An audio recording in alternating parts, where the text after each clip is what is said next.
Imbitasyon ng aswang.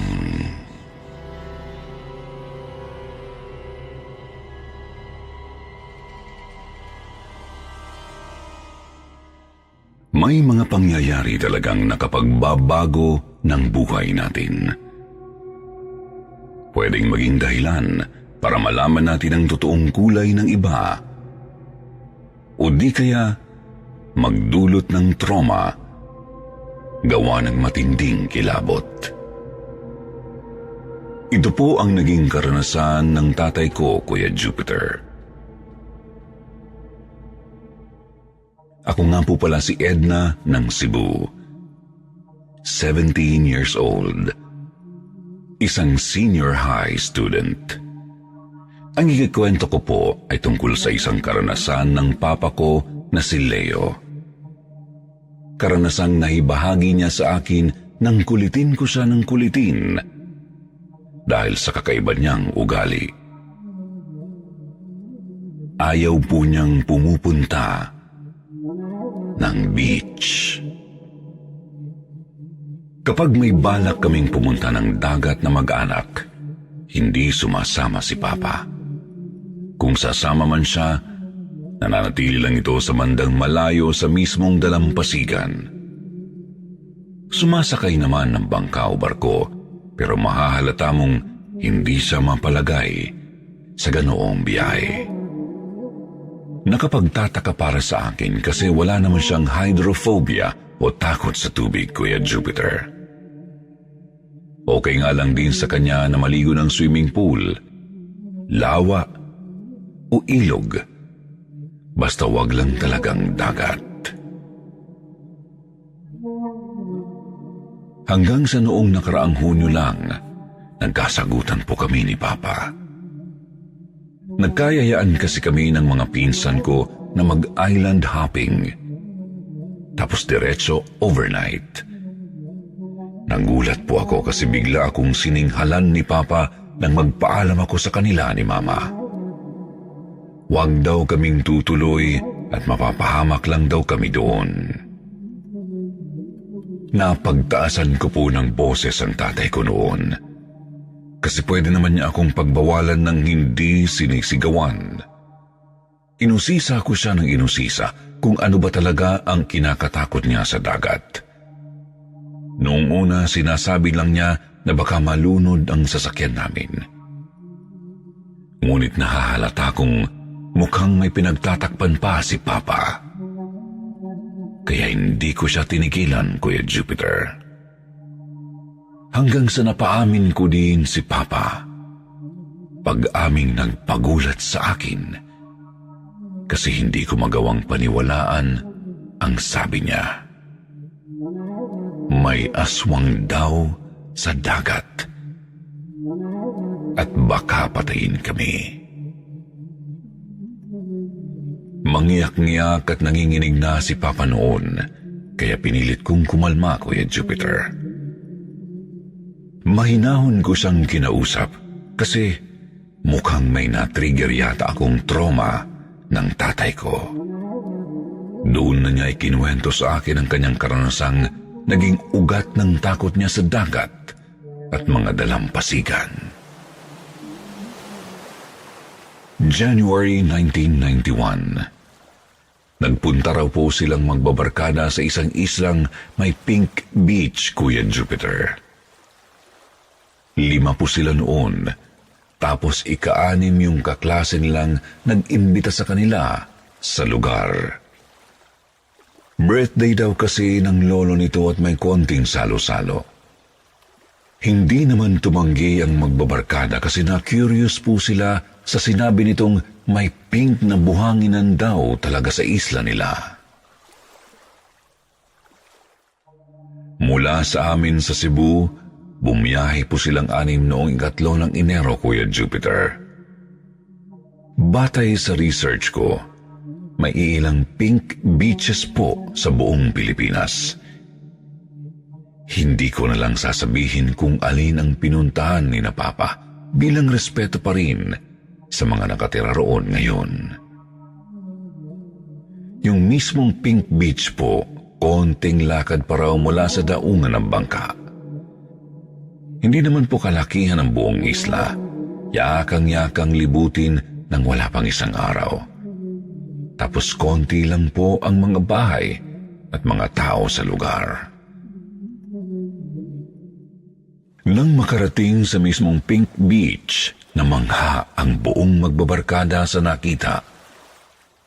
Kasi pink po talaga ang buhanginan. Hindi naman pink na pink talaga, pero parang humahalo yung mapusyaw na kulay sa puting buhangin. Tapos napakaganda pa ng dagat, kaya talagang nabighani po sila. Idagdag pang talagang nasolo nila ang lugar, kasi hindi pa ito sikat at matao noong 90s. Kahit cottages, wala rin noon, Kuya Jupiter. Kaya gumawa lang sila ng parang camp na may dalawang mga tent sa may dalampasigan. Habang nag-aayos ng mga gamit ang grupo, bigla na lang pong naglabas ang maliit na botelya ang kaibigan nilang si Alvin. Kamukha raw po ng brown na lalagyan ng gamot. Sabi pa raw niya, uminom sila ng tigdadalawang kutsara ng laman ng bote. Bigay raw ito ng lola niya, pangontra, laban sa mga aswang at kung ano pang mga elementong pwede nilang makasalubong. Kinuha naman ng isa pa nilang kasamang sinora ang bote, agad binuksan at umalingasaw ang mabangong amoy. Parang pinaghalong kalamansi, bawang, luya at katas ng iba pang mga bulaklak at halaman. Ano ba naman yan, Alvin? Napakasama ng amoy. Mamaya sumama pa ang tiyan namin dyan. Tsaka ano ba? Wala namang mga aswang, engkanto o maligno dito sa amin. Hindi na kailangan yan. Nagulat daw po ang lahat sa biglang binulalas ni Melchor, Kuya Jupiter. Nakakunot ang noo nito at matalas na tinitigan si Alvin. Gusto pa sanang mga tuwiran ni Alvin, pero biglang nagpaalam si Melchor na pupuntahan daw muna niya ang lolo niya. Natigilan ang lahat kasi kararating pa lang nila, may ganoong eksena na agad. Hindi naman sinisisi ng grupo si Alvin kasi matagal na itong ganoon. Alam din nilang albularya ang lola nito. Ngunit nawirduhan sila sa inasal ni Melchor. Kasi hindi naman nito kailangang mag-alburoto at mag-walk out sa ganoong dahilan lang.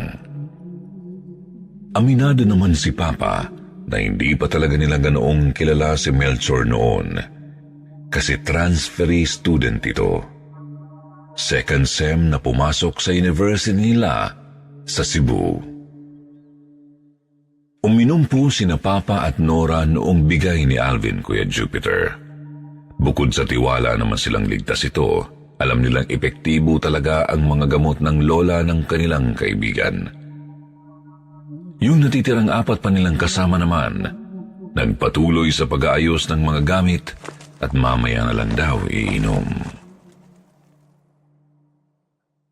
Bandang 2:00 po ng hapon nang magkayayaan ng magbabarkadang maligo na ng dagat, Kuya Jupiter. Lumipas naman ang halos 1 oras at hindi pa rin bumabalik si Melchor. Nagtaka na ang magkakaibigan, kaya naisip ni na Papa at Alvin na hanapin ang kaklase. Baka sakali naririyan lang ang kanilang kaibigan sa malapit. Nilibot po nila ang bahaging yun ng isla, pero hindi nila makita si Melchor. May nadaanan na po silang kawayanan at kakahuyan hanggang sa may marating silang iilang kabahayang may mga tao sa bakuran. Lalapit na po sana si Papa para magtanong sa mga taga roon, ngunit bigla po siyang pinigilan ni Alvin at sinabihang may kakaiba sa titig ng mga tao. Nagpalinga-linga si Papa at napansin na rin parang may bahid ng pagkabahala at awa sa mga mata ng mga taong nangatingin. Hindi nang tagal, nilapitan sila ng isang binatilyo at may ibinulong ito sa kanila. Umalis umalis na kayo agad sa lugar na ito at huwag na huwag kayong uminom o kumain ng kahit ano mula sa kanila. Magtatanong pa po sana sila kung anong ibig sabihin ng binatilyo, Kuya Jupiter. Ang kaso, umalis na rin ito agad at mabilis na pumasok sa kanilang bahay. Ilang sandali pa, napansin nilang tila nang ilabot ang iba pang mga taga roon at nangagsipasok sa kani-kanilang pamamahay. Doon na napansin ni Alvin si Melchor na papalapit sa kanila. Maaliwalas ang mukha nito. May bit-bit na 1 galon ng tuba at supot ng pampulutang inihaw. Nagtaka ito kung bakit naroroon sina Papa sa bahaging yun ng isla, bagay na ipanaliwanag naman nilang dalawa ni Alvin. Pagkatapos bumalik na ang tatlo sa kanilang mga kasama para maghanda ng inuman. Dumiretso si Melchor sa tabing dagat para tawagin yung mga nagsiswimming. Si Alvin naman ang naghanda ng sausawan para sa inihaw, Kuya Jupiter. Tapos hinaluan niya yun ng kalamansi. Sinabihan niya si Papa na kapag bumaho at nagbago ng anyo ang pagkain pagkapatak ng kalamansi, ibig sabihin, pangyanggaw daw yun o yung pagkain gawa ng mga aswang para gawing aswang din ang mga normal na tao. Ngunit wala namang pinagbago sa inihaw ng mahaluan ng kalamansi. Nagtaka sina Alvin at Papa kasi ibig sabihin noon, ligtas ang pagkain. Bakit sila babalaan ng ganoon noong binatilyong nakasalubong? Ilang saglit pa, nagsiahon na yung mga kasama nila tapos lumapit na rin si Melchor. Nagsimula silang mag-inuman hanggang inabot na ng takip silim. Doon na po nag-aya si Melchor na pumunta na sa bahay ng kanyang lolo Timyong. Iniwan lang po nila Papa yung mga gamit nila, Kuya Jupiter. Kampante sila kasi may lock naman yung zipper ng mga tent na dala nila. Maliban na lang kay Alvin na may dalang belt bag na puno ng mga pangontra kagaya ng ilang supot ng asin.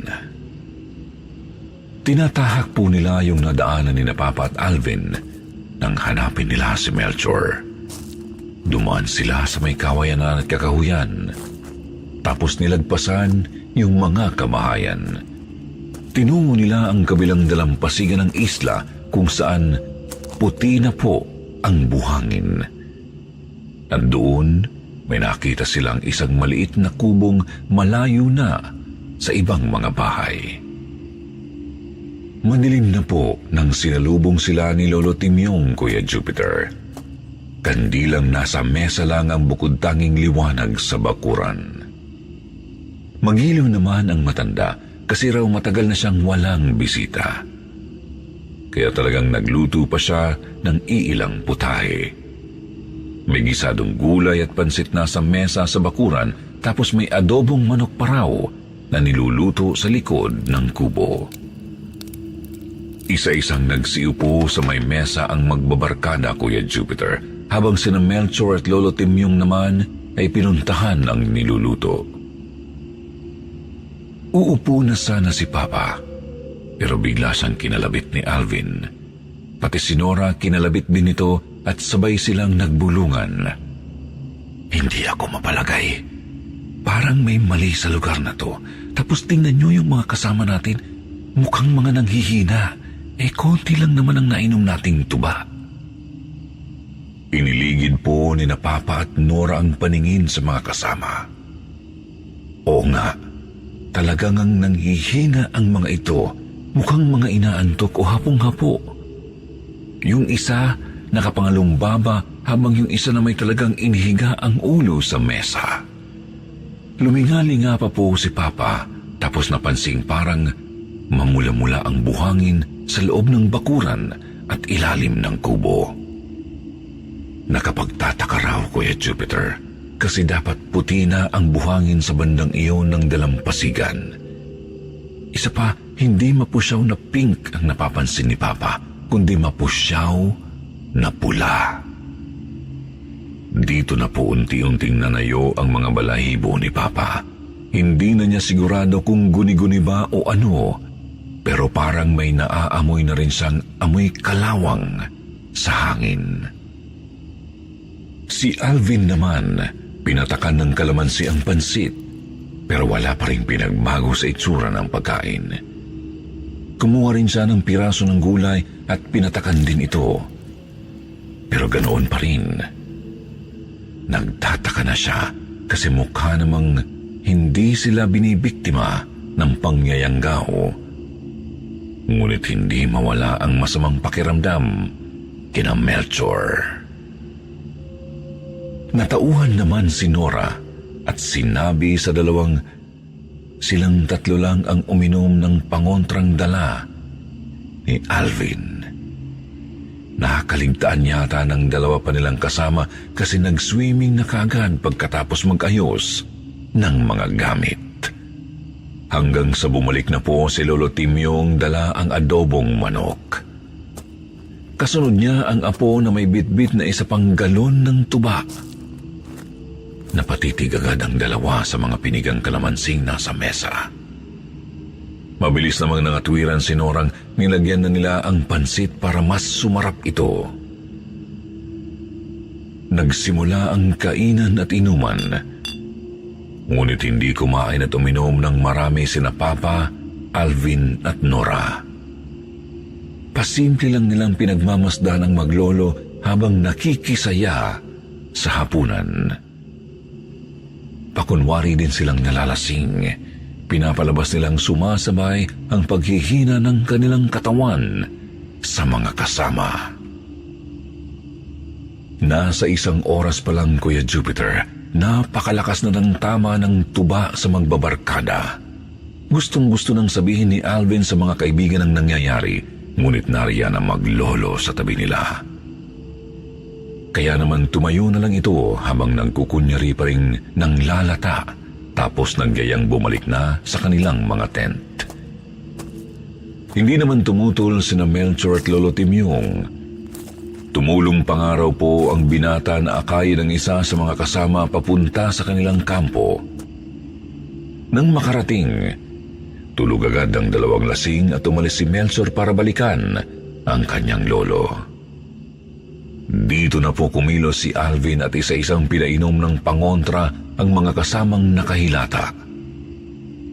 Hindi niya sigurado kung tatalab pa, gayong mukhang tinamaan na ang mga ito ng kung anong sumpa. Lumipas ang ilang oras, nag-apoy sa lagnat ang mga kasama ni na Papa, tapos unti-unting nangatal at nangungulay ubi ang balat. Namumutla na si Alvin kasi mukhang walang epekto ang gamot na bigay ng kanyang lola. Dapat kasi iniinom ito bago mabiktima ng mga aswang. Pangdepensa ika nga. Sinubukan na lang niyang pahiran ng asin ang mga ito para kumpirmahin kung nagiging aswang na ba. Pero hindi naman nalalapnos ang kanilang mga balat. Naisip na rin ni Papa na magsimula ng mag-alsabalutan ng makaalisagan kung kailangan. Nagtulungan ang 3 bihisan at ilabas sa tent ang mga kasama, tapos iligpit ang kanilang mga gamit. Bagamat may malay naman at nagtataka, hindi naman makapalag ang mga nangihinang kaibigan sa ginagawa ni na Papa. Hanggang sa nangyari na nga po ang kinakatakot ni Alvin, Kuya Jupiter. Taranta nitong sinabihan sina Papa at Nora na may nararamdaman na siyang mga aswang sa paligid. Dito niya naisip na baka ito ang tipo ng mga aswang na pinapasahan ng sakit ang kanilang mga biktima bago kainin. Kaya siguro hindi nagbabago ng anyo ang mga pagkain kapag napapatakan ng kalamansi kasi hindi naman ito yanggaw. May kung anong mikrobe lang talaga ang mga ininom at kinain nila, tapos inusalan ng dasal. Kutob ba niya ang tuba ang kontaminado. Kasi doon sila naparami bago pa man pumunta sa kubo ng matanda. Lumalakas na ang kaluskos mula sa mga malapit na puno, pero hindi nila matanaw ang pinagmumulan dahil sa dilim. Sinabihan ni Alvin sina Papa at Nora na lumusong sa tubig dagat, dala ang mga kasama para hindi sila maabot ng mga aswang. Akay ni Alvin ang isang lalaking kasama, habang si Papa naman ang umaalalay doon sa isa pa nilang kasamang babae. Ngunit bago pa man sila makalapit sa mismong tubig, bigla na pong lumundag at humarang sa kanilang harapan ang dalawang halimaw, Kuya Jupiter. Nanlilisik ang pulang mga mata ng mga ito, kulubot ang balat, tapos napakahahaba ng matatalas na mga ngipin at kuko, napakalalaki ng mga bunganga at tuloy-tuloy ang pagtulo ng napakalapot na laway na parang pandikit. Higit sa lahat, kapansin-pansing suot ng mga ito ang mga damit ni Melchor at Lolo Timyong ng nagdaang hapunan. Nangangatal, ngunit hindi makagalaw sina Papa at Nora sa kilabot, maging ang mga kasamang akay nila'y ramdam din ang takot sa mga aswang. Apo, kahit isa lang, ayos na yan.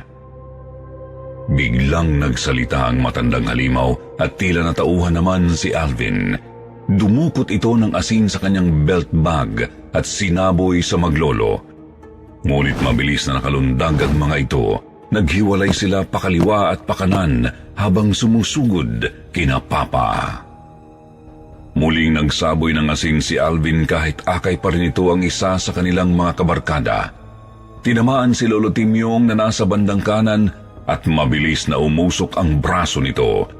Samantalang si Melchor na may nagawang maitulak si Alvin kasama ang akay na kaibigan. Napasubsob si Alvin sa buhanginan at gumulong naman ng ilang dipa ang kanina'y inaalalayan nito. Walang ano-ano'y mabilis na dinagit ni Melchor ang nanghihinang binatang nabitiwan ni Alvin. Mabilis itong lumundag papalayo at agad namang sumunod ang kanyang lolo. Leo, bilis! Sundan natin sila! Kailangan nating iligtas ang kaibigan natin! Nora, dito ka lang! Bantayan mo si Beth! Minanduhan po ni Alvin ang dalawa nilang kasama sabay binigay ang isang supot ng asin kay Nora. Si Papa na may kumuha ng flashlight, agad tinakbo ng dalawa ang daan papunta sa bahay ni Lolo Timyong habang sumisigaw ng saklolo sa mga kabahayan. Subalit, tiningnan lang sila ng mga taong nagising sa kanilang ingay, Kuya Jupiter. Ramdam po nila ang awa sa mga mata ng mga ito, ngunit parang walang may gustong tumulong. Bagay na mabilis din pong napasinungalingan nang biglang sumulpot ang binatilyong nakasalubong ni na Papa. Hindi ito lumapit sa kanila noong sandaling iyon, ngunit naghagis ito ng itak sa paanan ni na Papa. Pinulot ni Alvin ang patalim, tsaka tumakbo papunta sa malapit na kawayanan. Nilingon naman po ni Papa ang binatilyo, ngunit nakita na lang niya itong mabilis na pumapasok sa isang bahay.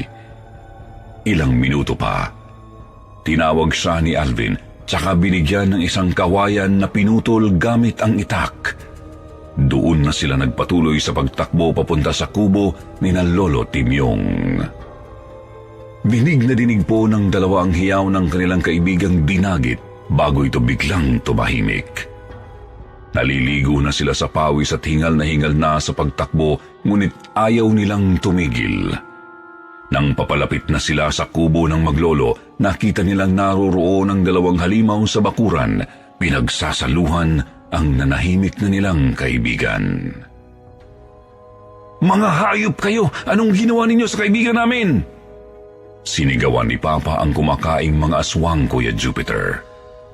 Napalingon ang mga ito sa kanila at nanlaki ang mga mata nang makita ang nakaambang pinatulis na kawayan. Mabilis na nakailag ang matandang halimaw, ngunit nasapol ng saksak ang kanang balikat ni Melchor. Umatungal ito ng napakalakas at pinagkakalmot si Papa. Sasaklolohan naman sana ni Lolo Timyong kanyang apo, ngunit bigla itong sinabuyan ni Alvin ng asin. Tinamaan ito sa mukha at katawan, kaya napadapa ito at naghuhumiyaw sa sakit. Lumapit na rin ang binata kina Papa at sinabuyan din ng natitirang asin si Melchor bago sinaksak ng isa pang kawayan. Tinulak ni Papa ang aswang at pinilit bumangon. Napatingin sa katawan ng kaibigan nilang dinagit ng mga halimaw at halos masuka sa natanaw. Tuklap ang balat sa mukha, balikat, braso at hita. Wala ng mga mata at nagdurugo ang bunganga dahil sa naputol na dila. Tuloy-tuloy ang pagtagas ng dugo mula sa lieg na may kagat tapos wakwak ang dibdib at sikmura. Nakaluwa na ang bituka, atay at iba pang laman loob. Makikita ring wala na itong puso. Naghahari sa hangin ang malansang amoy, kahalo ng amoy kalawang nanggaling sa dugo. Dugo na dumadaloy mula sa katawan ng kaibigan patungo sa mamula-mulang buhangin. Natauhan na lang po si Papa nang yugyugin siya ni Alvin at sinasabihang tumakas. Kita niyang unti-unti nang bumabangon ang maglolo, kaya tumalilis na silang dalawa pabalik kina Nora.